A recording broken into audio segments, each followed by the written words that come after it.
All right, I'm here. I'm here. Mhm. Let me. This is not what I'm going to be looking at. Hello, everyone. Are you there? Yeah, somebody's coming. People are coming. What was I going to look up? Sorry. Stop sharing that. Oops. Not what I meant to do. Try that again.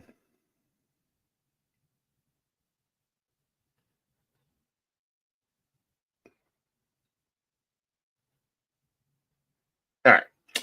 Now, I was going to. It's not the paper I was going to pull up. See post. Is that it?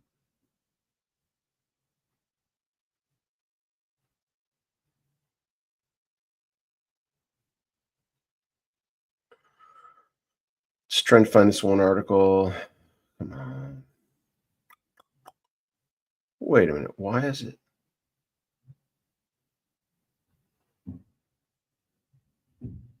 Mm.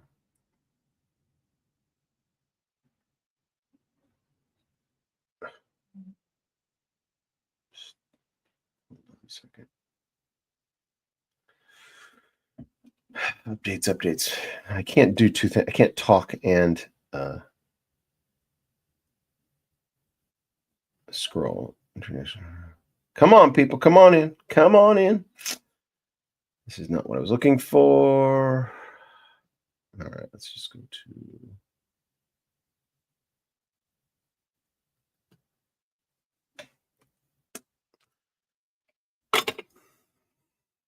Daniel got a job working at this time. That's why he's not here now. Come on.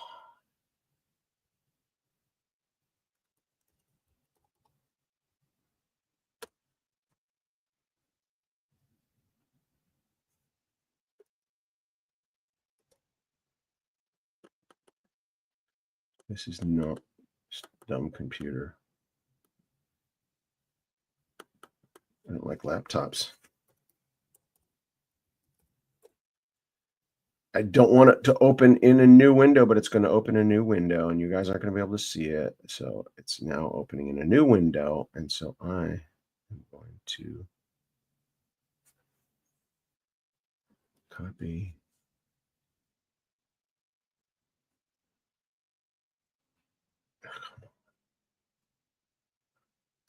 Paste.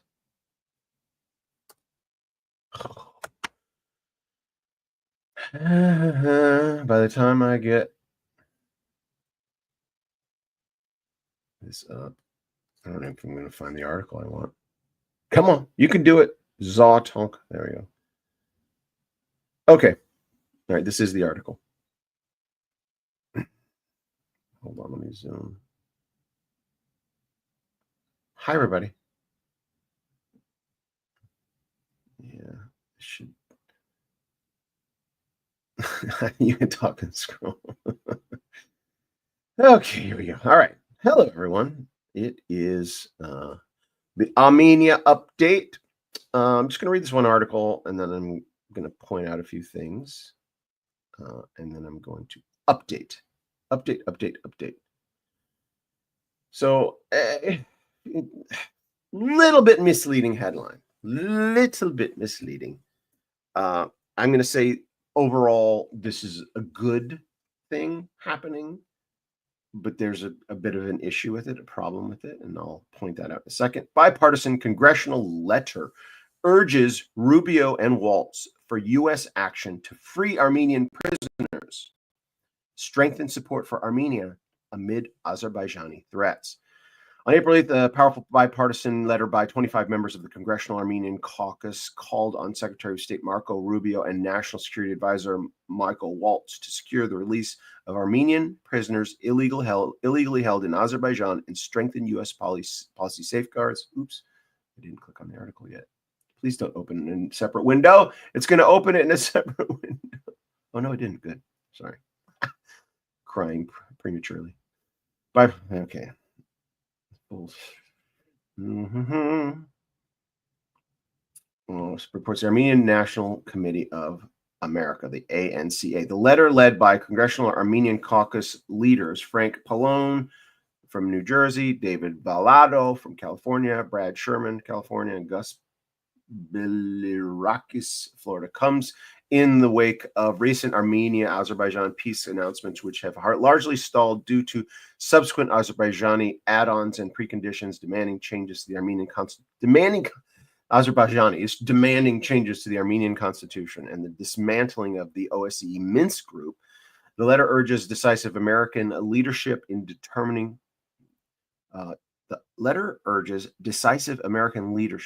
deterring Azerbaijani aggression and addressing obstacles to a just and lasting peace in the South Caucasus. The ANCA welcomes the sustained bipartisan congressional pushback against Azerbaijani attempts to force unilateral concessions, a deeply flawed and patently false peace on Armenia at the point of a gun. Yeah. And the ANCA said ANCA Executive Director Aram Hamparian. I may have met this guy. I keep meeting dignitaries. But I mean, this is East Coast based, and I have been to the East Coast a couple times, so it's possible, but maybe not. Shoulder to shoulder with our congressional allies and coalition partners, we hold that any dialogue toward a durable and just peace must provide for the collective and protected return of Armenians to Artsakh. That was not in the headline, but I was glad it was included. It's the first thing he says. Return them to Artsakh. Ensure the removal of all Azerbaijani forces from Armenian territory. Maintain international monitoring on Armenia's borders. Secure Azerbaijan's release of Armenian hostages. Protect Artsakh's Armenian Christian heritage. Resist Azerbaijani attempts to force Armenian constitutional changes, and defend Syunik as an integral part of sovereign Armenia. This is good, right? This covers it. Like that one statement, it's all encompassing of the absolute essential needs. In their letter, the lawmakers emphasize the need for immediate and concrete U.S. engagement to prevent backsliding in the peace process and to push for the release of Armenian captives. We also strongly agree with Secretary Rubio's statement that now is the time to commit to peace in the South Caucasus, and NSA Waltz's call to finalize this peace deal now, release the prisoners, and work together to make the region more secure and prosperous, wrote the representatives, underscoring the urgency of U.S.-led confidence-building measures. They further emphasized Armenia's geopolitical shift and the critical role in the U.S. in ensuring regional stability. Did I say America's geopolitical shift? If I did, I meant Armenia's. Securing a lasting peace in the South Caucasus is a national security imperative and directly in line with President Trump's global peace initiatives. Considering Azerbaijan's ongoing threats toward Armenia, the United States has a responsibility to pursue important confidence and security building measures. Joining Congressional Armenian Caucus leaders Frank, David, Brad, and Gus in co-signing the letter are, and there's here a list of representatives, and I did read through those or glance through those, familiar name or two. We'll get back to the rest of that paragraph in a second. On April 1st and 2nd, over 100 Armenian American advocates participating in ANCA Advocacy Days mobilized support for the Armenian Caucus letter to Secretary Rubio and National Security Advisor Waltz, among a broad range of pro-Armenian policy priorities.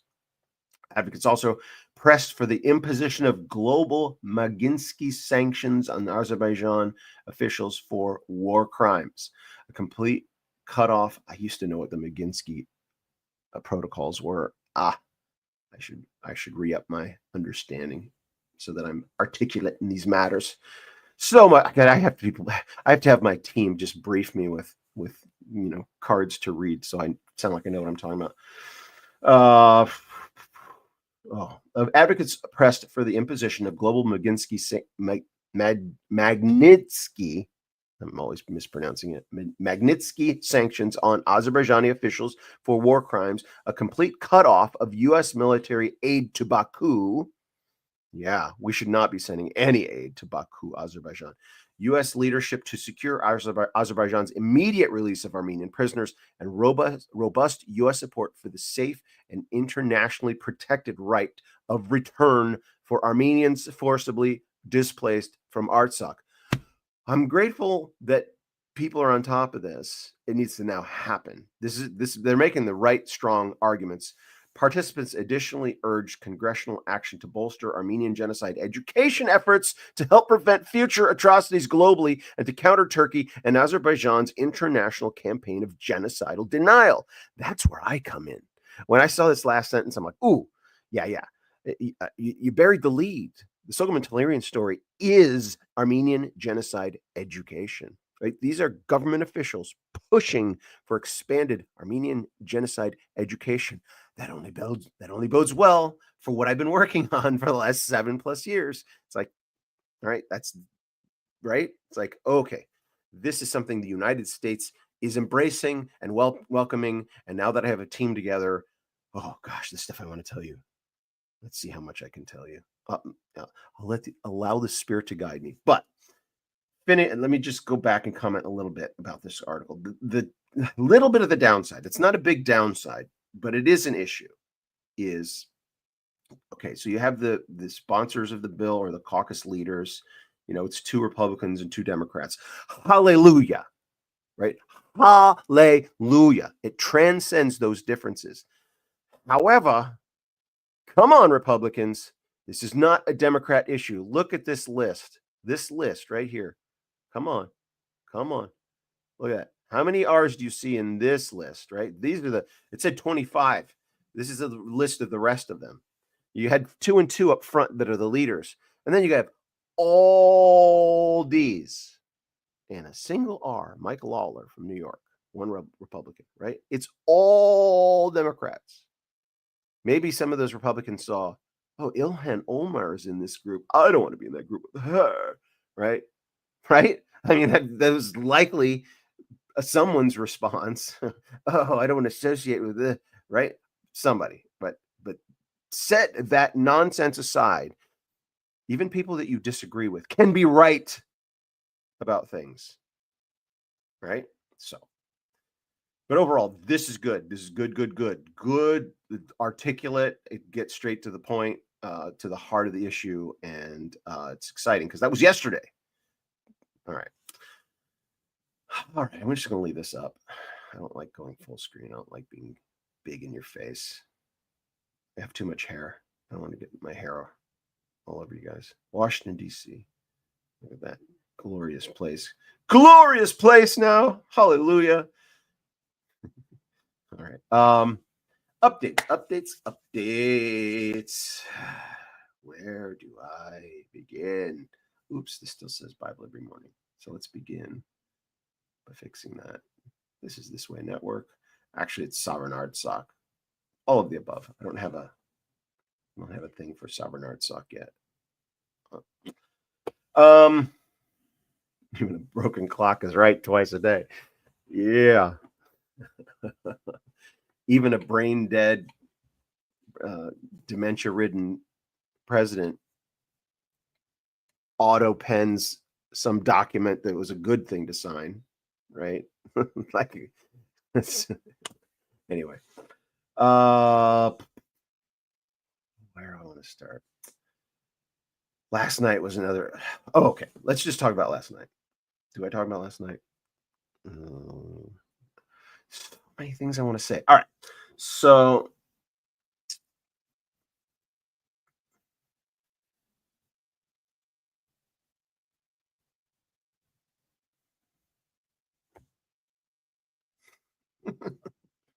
where do I begin? So my friend, I think I've told you about her, who's in town from out of town, from Michigan.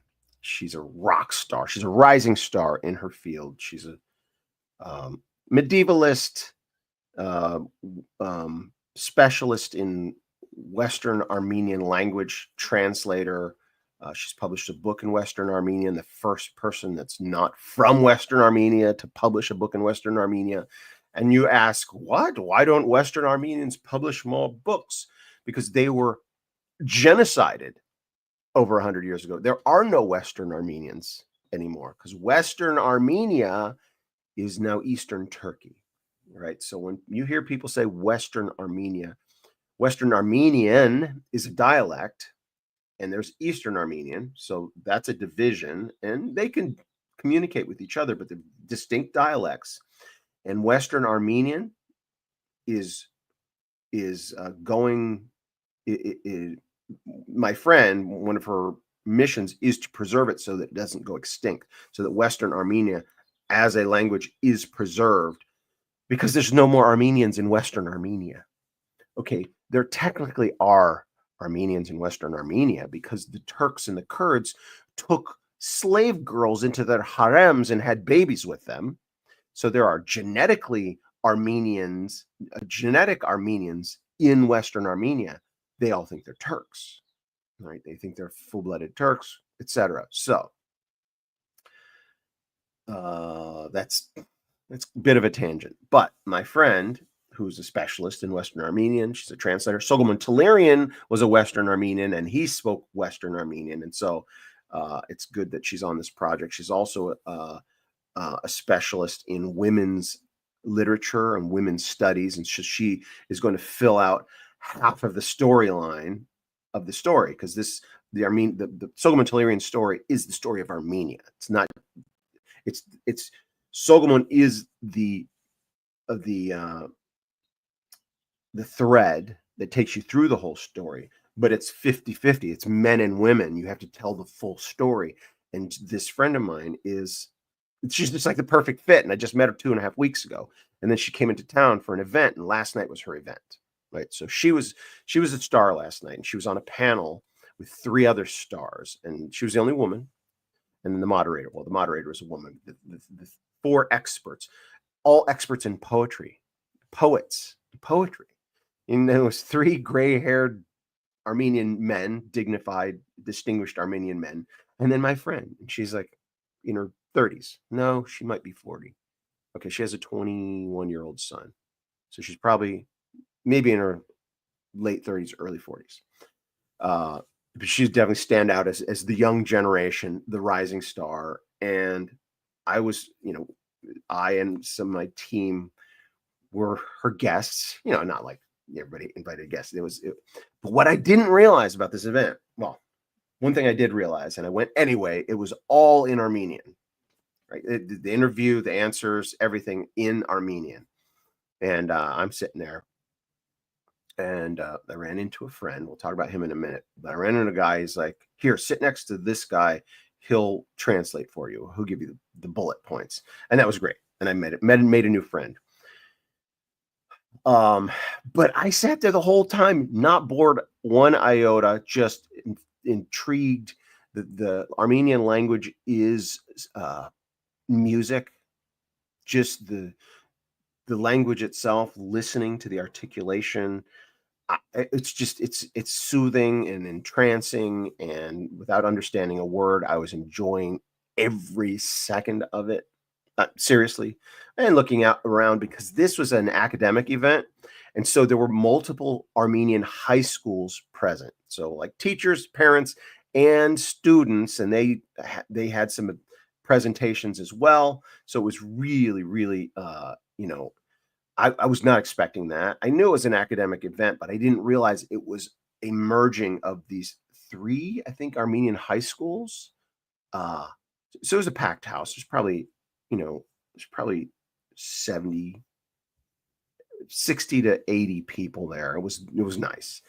And so, but I didn't realize it was going to be high school. So I walk in and I see the guy from the Armenian school that's already decided to make me the keynote speaker, right? My main contact is there, and he's surprised, and the principal of the school is there as well. And they are surprised and pleased to see me. And he's the one that found me a place to sit next to somebody who would translate, and then introducing me to people afterwards. And it was just another one of those glorious kind of hobnobbing moments where all like bunch of different team members were there. The guy who introduced me to my medievalist women's studies poet rock star, right? He was there because he had hired her. So he hired her to do his father's biography. His father passed away. His father was the president of the Armenian the Armenian Missionary Association of America. So these are some muckety mucks, I guess, that I'm hanging out with. So that was very, very nice. What other updates? What can I tell you? What do I want to tell you guys? Let's see.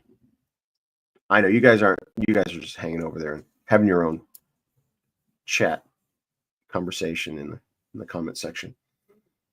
Let me think. What have I not told you guys about?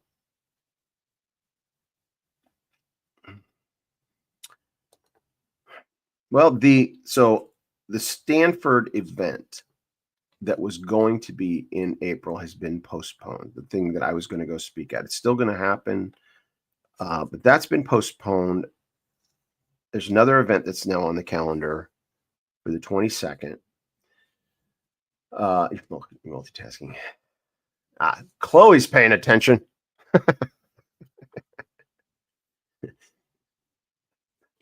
Chloe, we'll call her Mary. The rest of you will call you Martha's. Just kidding. Just kidding. kidding.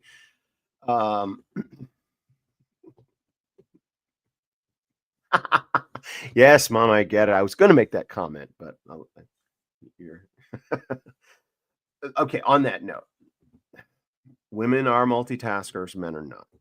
I mean, if there's a difference, right? Which there is. Men and women are not the same, and it's not a continuum. They are distinctly different, and that's one of the proven, scientifically studied, research determined differences. And there's a physiological correlation. The corpus callosum. Anyone? Mom might know this. I think Mom probably absolutely knows this. Let's see. What is the corpus callosum in anatomy? You guys are going to look it up. Oh, no. You have Google at your fingertips. The corpus callosum. Anyone?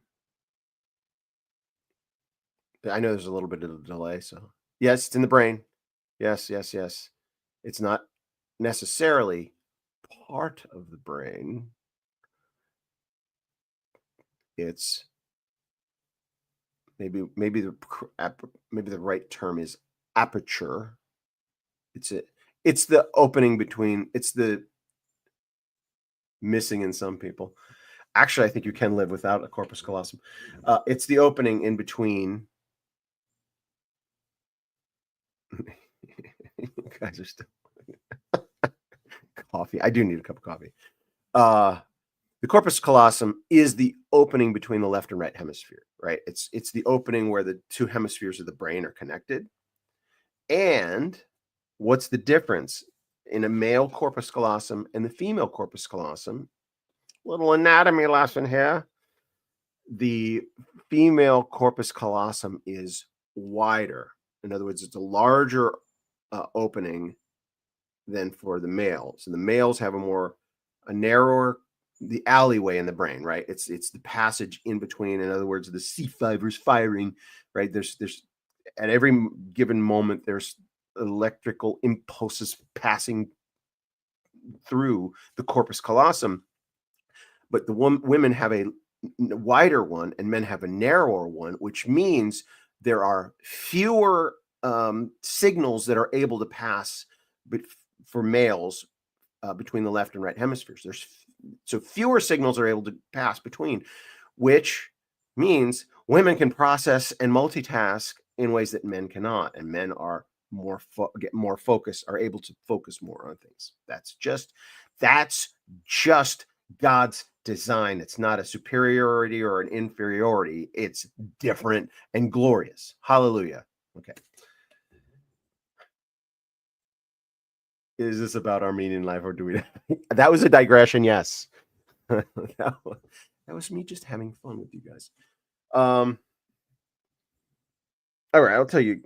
So my team coming together it's showing some interesting features. So one of the muckety mucks on the panel last night is kind of a polarizing figure. I didn't know any of this. I didn't look up these people. I just went to see my friend on the panel. And then this other friend of mine introduces me to this guy, this polarizing character.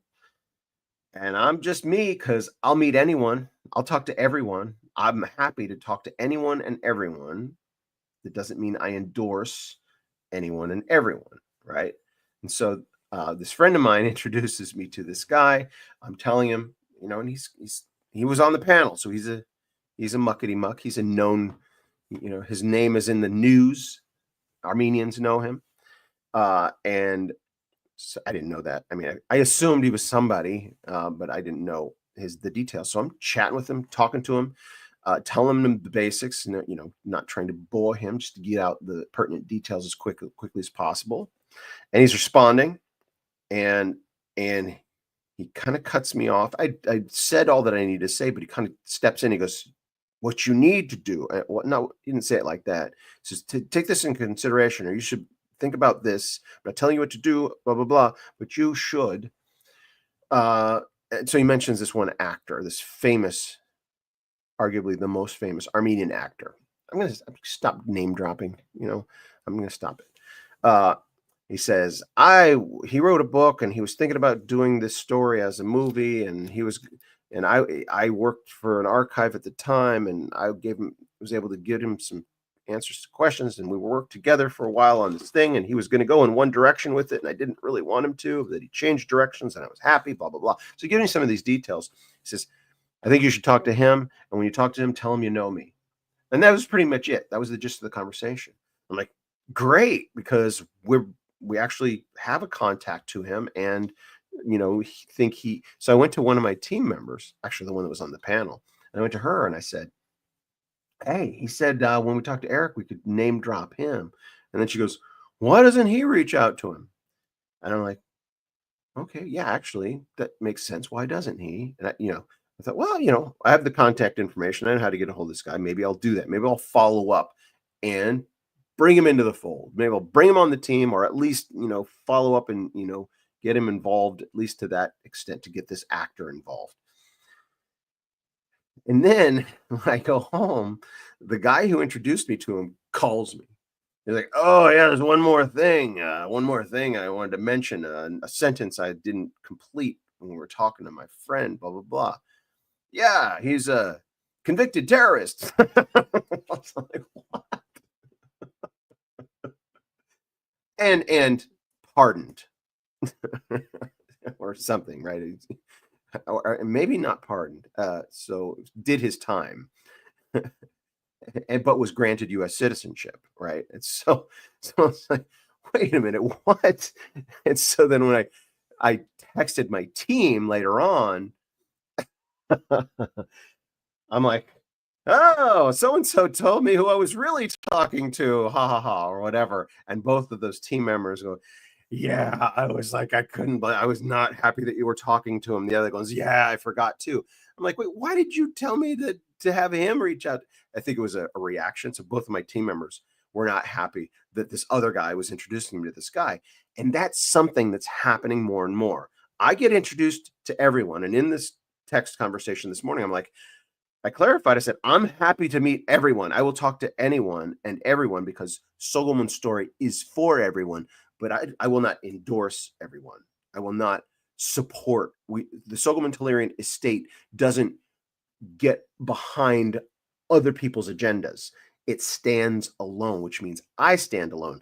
I will talk to everyone because Solomon Tellurian draws people like Jesus. You lift him up, he will draw people. I lift Solomon up, he draws people. But Jesus doesn't go and endorse Peter's agenda. Like when Peter says, "Get behind," or when Peter says, "No, no, Lord, no, no, Lord, you're not going to die." Jesus doesn't say, "Peter, I like that. I'm going to go with your plan." No, Jesus says, "Get behind me, Satan. There is a plan that supersedes everybody else's agenda."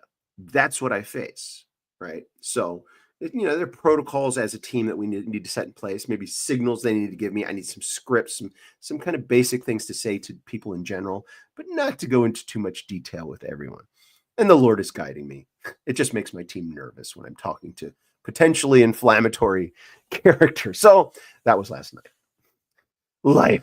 This life is crazy, but I'm enjoying every second of it. I love you guys. Love you, Mom. See you guys.